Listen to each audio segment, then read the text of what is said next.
జై తెలంగాణ. అందరికీ నమస్కారం. మీడియా మిత్రులకు ధన్యవాదాలు. ఈరోజు మహిళా దినోత్సవం సందర్భంగా రాష్ట్ర ప్రభుత్వం అనేక కార్యక్రమాలను రివ్యూ చేసి మేము ఒక 4 కార్యక్రమాలు ప్రారంభిస్తున్నామని చెప్పి అనౌన్స్ చేయడం జరిగింది. అనౌన్స్ చేసినటువంటి కార్యక్రమాలు కానీ మొన్న గౌరవ ముఖ్యమంత్రి గారు రేవంత్ రెడ్డి గారు వెళ్ళి ప్రారంభించినటువంటి పెట్రోల్ బంక్ కానీ పెద్ద ఎత్తున మహిళలకు ఏదో లాభం చేకూరుస్తాయని మాత్రం మాకు అనిపించడం లేదు. ఎందుకోసం ఈ మాట చెప్తా ఉన్నామంటే మొన్న ప్రారంభించినటువంటి పెట్రోల్ బంక్ ఏదైతే ఉందో అది జిల్లా సమాఖ్య ఆధ్వర్యంలో మెయింటైన్ చేస్తారు. అంటే ఒక గ్రూప్ కానీ కాదు, జిల్లా సమాఖ్య ఆధ్వర్యంలో మెయింటైన్ చేస్తారు. సో ఆ జిల్లాలో ఎంతమంది మహిళలు ఉంటే అంతమందికి డైరెక్ట్గా ఆ పెట్రోల్ బంక్లో వచ్చే లాభాన్ని ఇవ్వడం జరుగుతుందని చెప్పి ఆ స్కీమ్ ద్వారా చెప్తా ఉన్నారు. అంతేకాకుండా ఒక 10 మంది మహిళలకు దాంట్లో ఉద్యోగాలు ఇస్తామని చెప్తున్నారు. అంటే ఒక పెట్రోల్ బంక్ పెట్టడం వల్ల ఒక 10 మంది మహిళలకు ఉద్యోగాలు ఇచ్చి జిల్లాలో ఉన్నటువంటి వేలాది సమాఖ్య సభ్యులందరికీ కూడా ఆ లాభాన్ని పంచడంతో మనిషికి ₹2 లాభం జరుగుతుంది తప్పితే అంతకు మించి ఇమీడియట్గా డబ్బు పరంగా ఆ జిల్లాలో ఉండేటటువంటి మహిళా సమాఖ్య సభ్యులకు కానీ ఎవరికి కానీ లాభం జరిగే ఆస్కారం లేదు. అయితే ముఖ్యమంత్రి గారు ఏదైతే ప్రకటించిండ్రో 1 కోటి మంది మహిళలను మేము కోటీశ్వర్లను చేస్తామని వారు ఏదైతే ప్రకటించిండ్రో వారు చేసినటువంటి ఆ ప్రకటనకు వారు ప్రారంభించినటువంటి పెట్రోల్ బంక్ మోడల్కు ఎక్కడా కూడా పొంతన పోలిక అన్నది లేదు. అదేవిధంగా నిన్న సీతక్క గారు ఇంకొక 4 కార్యక్రమాలు కూడా ప్రకటించడం జరిగింది. ఆ కార్యక్రమాలు ఏవి చూసుకున్నా కూడా 10 మంది మహిళలకు తప్పితే ఎక్కువ మంది మహిళలకు ఎక్కడ కూడా బెనిఫిట్ అయ్యేటట్టు కనపడతలేదు. అందుకనే మేము ఇవాళ తెలంగాణ జాగృతి నుండి రాష్ట్ర ప్రభుత్వాన్ని చేస్తున్న డిమాండ్ ఏంటంటే మీరు 1 కోటి మంది మహిళలను కోటీశ్వర్లు చేయడానికి నెలకు ఏదైతే ₹2,500 ఇస్తామని చెప్పినరో ముందుగా మీరు అది రిలీజ్ చేయండి. ఆ కార్యక్రమం మీద ఇంతవరకు ప్రభుత్వం రివ్యూ చేయకపోవడం ఏంటని మేము సూటిగా మిమ్మల్ని ప్రశ్నిస్తున్నాం.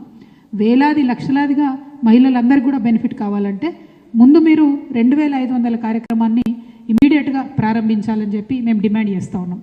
వచ్చే 8వ తారీఖు మార్చి 8వ తారీఖు నాడు ప్రతి మహిళకు కూడా 18 ఏళ్ళు దాటినటువంటి మహిళకు ప్రతి ఒక్కరికి కూడా 2,500 ఇస్తామని మీరు ఏదైతే వాగ్దానం చేశారో అది ఇవ్వాలని చెప్పి మేము రాష్ట్ర ప్రభుత్వాన్ని డిమాండ్ చేస్తూ ఉన్నాం. ఇక రాష్ట్ర ప్రభుత్వం ఒక మాట చెప్తున్నది ఏంటిది, మేము 20,000 కోట్లు వడ్డీ లేని రుణాన్ని ప్రతి సంవత్సరం ఇస్తున్నాం, అట్లా 5 సంవత్సరాలకు 1,00,000 కోట్ల రుణాలను మహిళలకు ఇస్తామని చెప్తున్నారు. ఇది కూడా చాలా అందంగా ప్రభుత్వం అబద్ధం చెప్తా ఉన్నది. ఎందుకంటే కేసీఆర్ గారు ఉన్నప్పుడే ముందు కాంగ్రెస్ ప్రభుత్వం అంటే తెలంగాణ ఏర్పడక ముందు కాంగ్రెస్ ప్రభుత్వం 5 లక్షల వరకు మహిళలకు రుణాలు ఇచ్చేది. కానీ వాళ్ళు వడ్డీ లేని రుణాలు ఇస్తామని చెప్పి 1.5 సంవత్సరంన్నర పాటు ఇవ్వకుండా కిరణ్ కుమార్ రెడ్డి గారి పీరియడ్లో రోషయ్య గారి పీరియడ్లో ఇవ్వకుండా ఎగ్గొడితే తెలంగాణ రాష్ట్రం వచ్చినాక మొదలు 1.5 సంవత్సరంన్నర వడ్డీ లేని రుణాల బకాయిలు ఏవైతే ఉంటాయో అది మా ప్రభుత్వం ఇచ్చి 5 లక్షల నుంచి 20 లక్షల వరకు కూడా రుణాలు ఇవ్వడం మేము ప్రారంభించినాం. కానీ కేసీఆర్ గారు మొన్నటి మేనిఫెస్టోలో కూడా చాలా క్లియర్గా చెప్పారు 5 లక్షల వరకు మేము వడ్డీ లేని రుణాలు ఇస్తాం, మిగతా రుణం వడ్డీతో కూడుకొని ఉంటుందని చాలా క్లారిటీగా మేము చెప్పినాం. ఎందుకంటే ఎప్పుడు కూడా మేము అబద్ధం చెప్పి పరిపాలన చేయలేదు. కానీ కాంగ్రెస్ ప్రభుత్వం కాంగ్రెస్ పార్టీ మేనిఫెస్టోలో ఏం చెప్పిండ్రు, మీరు 20 లక్షల రూపాయల వరకు కూడా వడ్డీ లేని రుణం ఇస్తామని చెప్పిండ్రు. కానీ ఇప్పటి వరకు కూడా మీరు 15 నెలలైంది వచ్చి 20 లక్షల రూపాయలకు వడ్డీ లేని రుణాలు మీరు ఎక్కడ కూడా వడ్డీ రాయితీ ఇవ్వలేదు. ఇంకోటి ఏం చేసిండ్రు, 5 లక్షల వరకే వడ్డీ రాయితీ ఇస్తామన్నారు.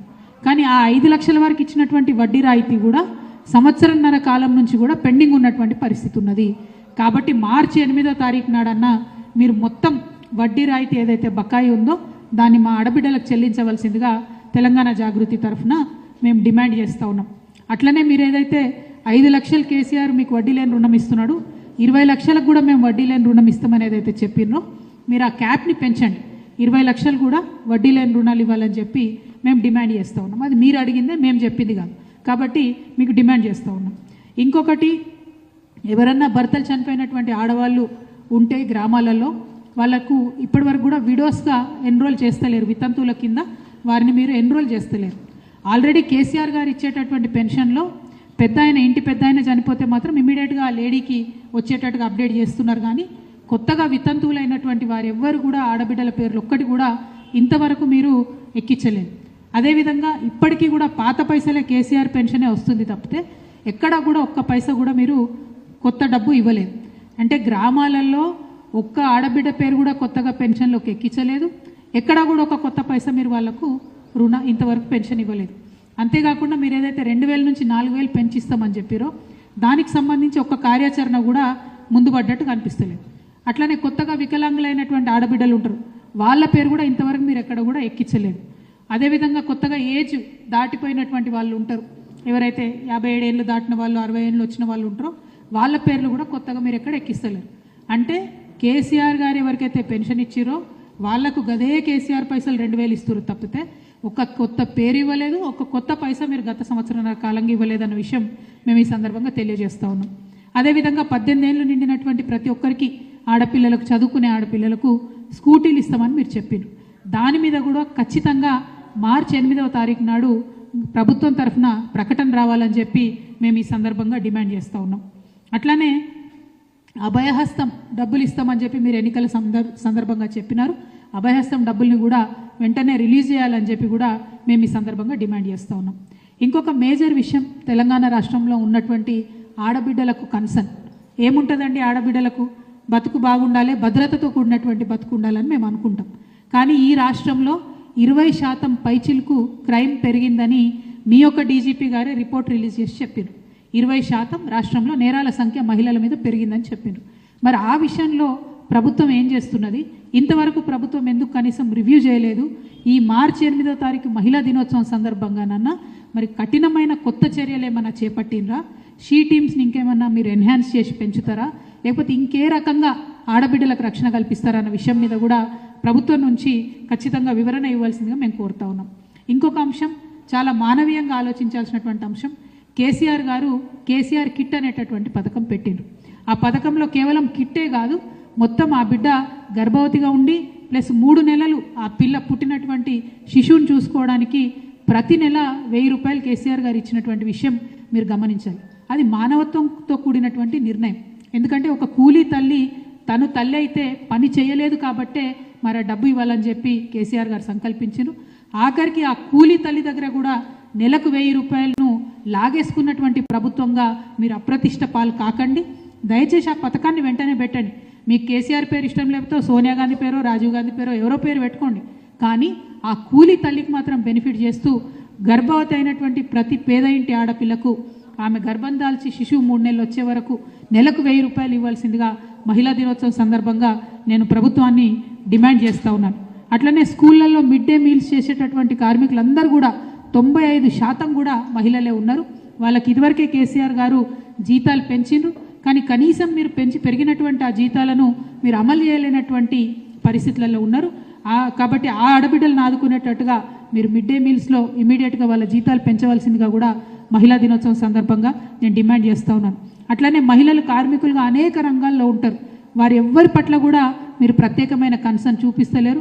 అది మున్సిపాలిటీలో స్వీపర్ల దగ్గర నుంచి మొదలు పెడితే గ్రామ పంచాయతీలో పనిచేసేటటువంటి వాళ్ళ వరకు కావచ్చు, ఎవరిని కూడా మహిళా కార్మికులను ప్రత్యేకంగా గుర్తించి మీరు వాళ్ళకి కావాల్సిన ఫెసిలిటీస్ ఇస్తలేరు. ఆర్టీసీలలో కండక్టర్లు ఉంటారు, వాళ్ళకైతే అలవిగాని ఇబ్బంది ఉన్నది, చాలా చోట్ల సదుపాయాలు లేవు, అయినప్పటికీ మీరు పట్టించుకున్నటువంటి పరిస్థితి ఉంది. సో మహిళా కార్మికుల మీద ఒక ప్రత్యేక కార్యాచరణ ప్రకటించవలసిందిగా నేను ప్రభుత్వాన్ని డిమాండ్ చేస్తూ ఉన్నాను. మరి ఇట్లా చెప్పుకుంటూ పోతే ఆనాడు కేసీఆర్ గారు ఏ పథకం చేపట్టినా ఏం చేసినా కూడా అంగన్వాడీలు ఉంటే ఉదాహరణకు జీతాలు మనం 2-3 దఫాలుగా పెంచుకున్నాం. మీరు మేనిఫెస్టోలో ప్రామిస్ చేసిండ్రు 18,000 జీతాలు పెంచుతాం అంగన్వాడీకని. ఇంతవరకు 15 నెలలైంది, అంగన్వాడీ జీతాల మీద మీరు ఒక మాట కూడా మాట్లాడతలేరు. అదేవిధంగా నిన్న డాంబికంగా ప్రకటించరు మేము 15,000 పోస్టులు ఇస్తాం కొత్తగా అంగన్వాడీలకని. అది మీరు ఇచ్చేది ఏం లేదు. ఆల్రెడీ కేసీఆర్ గారు చెప్పి నోటిఫై చేసి కొత్త జిల్లాలు పెరిగినాయి, కొత్త గ్రామ పంచాయతీలు పెరిగినాయి, ఇంతమంది మనకు అడిషనల్గా అంగన్వాడీలు మినీ అంగన్వాడీలు అవసరమవుతారని కేసీఆర్ గారు చెప్పిన ముచ్చట్నే మళ్ళీ మీరు కొత్తగా చెప్తున్నారు తప్పితే ప్రత్యేకించి మీరు ఆడబిడ్డల కోసం చేస్తున్న ఆలోచన ఏం లేదు. కాబట్టి ఈ ప్రభుత్వాన్ని నేను మళ్ళీ రిక్వెస్ట్ చేస్తున్నా, మహిళా కార్మిక వర్గానికి, సమాఖ్యలో ఉండేటటువంటి మహిళలకు, గ్రూపులలో లేనటువంటి ఆడబిడ్డల కోసం కూడా ప్రత్యేక కార్యాచరణ చేయవలసిందిగా నేను డిమాండ్ చేస్తున్నా. ఆడబిడ్డల భద్రత కోసం ఆలోచన చేయవలసిందిగా డిమాండ్ చేస్తూ ఉన్నాను. చదువుకునే ఆడపిల్లలకు ఫీ రియంబర్స్మెంట్ మీరు ఇస్తలేరు, బీసీ ఎస్సీ ఎస్టీ మైనారిటీ ఆడపిల్లలకు. కాబట్టి వాళ్ళ తల్లిదండ్రులను వాళ్ళని చదువులు మానిపించి ఇంట్లో కూర్చోబెట్టేటటువంటి పరిస్థితి వస్తుంది. ఎందుకంటే తల్లిదండ్రులు పేదవాళ్ళు ఉన్నారు, అఫోర్డ్ చేయలేకపోతూ ఉన్నారు ఆ ఫీజు. దీని మీద కూడా ప్రత్యేకంగా మీరు ప్రకటన చేయవలసిందిగా కూడా నేను కోరుతా ఉన్నాను. అదేవిధంగా ఇక మీరు ఇక్కడ చూస్తున్నారు, నా ముంగట పోస్ట్ కార్డులు ఉన్నాయి. ఇవి 10,000 పోస్ట్ కార్డులు ఉన్నాయి. ఈ 10,000 పోస్ట్ కార్డులు కూడా మేము చాలా జాగ్రత్తగా ప్రతి ఒక్క పోస్ట్ కార్డు మీద Aadhaar card number, cell phone number, గ్రామం పేరు, మండలం పేరు, జిల్లా పేరు అన్నీ కూడా వేసి గౌరవ ముఖ్యమంత్రి గారి కోసమని కేవలం మా జాగృతి కార్యకర్తలై మాత్రమే ఒక 10,000 పోస్ట్ కార్డులు ఇవాళ తయారు చేసుకోవడం జరిగింది. ఇది గౌరవ ముఖ్యమంత్రి గారికి మేము ఇవ్వడం జరుగుతుంది. జాగృతి ఆధ్వర్యంలో కేవలం మా జాగృతి ఆడబిడ్డలో కార్యకర్తలై మాత్రమే 10,000 పోస్ట్ కార్డులు ఇవాళ సేకరించి మీకు ఇక్కడ చూపిస్తూ ఉన్నాం. ఎందుకోసం చూపిస్తున్నామంటే మీరు మార్చి 8 నాడు 2,500 ఇస్తున్నామని ప్రకటించకపోతే ఈ 10,000 ఆడబిడ్డలం తెలంగాణలో ఉన్న 10,000 గ్రామాలకు పోతాం. వేలాదిగా లక్షలాదిగా ఇట్లాంటి పోస్ట్ కార్డులే తయారు చేసుకొని మీ సోనియా గాంధీ గారికి 10 జనపథ్కి మేము పంపుతామని ఈ సందర్భంగా ప్రభుత్వానికి మేము హెచ్చరిక చేస్తూ ఉన్నాం. మీకు ఇప్పుడు ఇస్తున్నాం ముఖ్యమంత్రి గారికి. మీరు ముఖ్యమంత్రి అంటే రాష్ట్రానికి ఒక అన్నలాగా, ఒక తండ్రిలాగా ఆడబిడ్డల్ని కడుపులో పెట్టి చూసుకోవాల్సినటువంటి పొజిషన్లో మీరు ఉన్నారు. కానీ మా ఆర్థిక స్వావలంబన విషయంలో, మా యొక్క రక్షణ విషయంలో, మా యొక్క విద్య విషయంలో, మా యొక్క ఆరోగ్యం విషయంలో దేంట్లో కూడా మీరు మానవీయంగా ఆలోచిస్తలేరు, దేంట్లో కూడా మీరు శ్రద్ధ పెడతలేరు. కాబట్టి మరి ఏ సోనియమ్మనైతే చూసి మా తెలంగాణ ఆడబిడ్డలు ఓట్లేసినరో అదే సోనియమ్మకు ఇదే పోస్ట్ కార్డులు with Aadhaar card, with phone number, with గ్రామం మొత్తం ఈ 10,000 మంది మేము జాగృతి ఆడబిడ్డలం కార్యకర్తలం అన్ని గ్రామాలకు తిరుగుతాం. లక్షలాదిగా సోనియా గాంధీ గారికి 10 జనపథ్కి మరి కార్డులు పంచుతామని కూడా ప్రభుత్వానికి హెచ్చరిక చేస్తూ ఉన్నాము. ఆడబిడ్డల పట్ల మీరు అలక్ష్యం వహించకండి. మీరు అన్ని స్కీమ్లు రివ్యూలు చేస్తున్నారు, అన్ని చేస్తున్నారు. ఆడబిడ్డల కోసం మాట్లాడటోళ్ళు ఎవరు లేరు అనుకుంటున్నారేమో, మీరు ఆలోచన చేయాలి.